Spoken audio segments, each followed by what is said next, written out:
আসসালামু আলাইকুম। ওয়ালাইকুম সালাম। কেমন আছেন? আলহামদুলিল্লাহ ভালো। আপনার এটা কি ওই ওপার থেকে পার করছেন? হ্যাঁ, নতুনভাবে আবার শুরু করলাম। আমার চারা ওইখানে আগে ছিল, এখন এখানে নতুনভাবে আবার শুরু করলাম। মাঝখানে চারা ফুরিয়ে গেছিলো, মানুষকে দিতে পারিনি, এখন নতুনভাবে তৈরি করছি।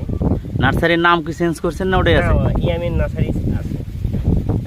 আচ্ছা, কি কি জাতের এখন আপনি এই চারা? মিশরি 5, গোল্ডেন 8 এবং এইচডি পাওয়া যায়। 3 জাতের পেয়ারা চারা পাওয়া যায়।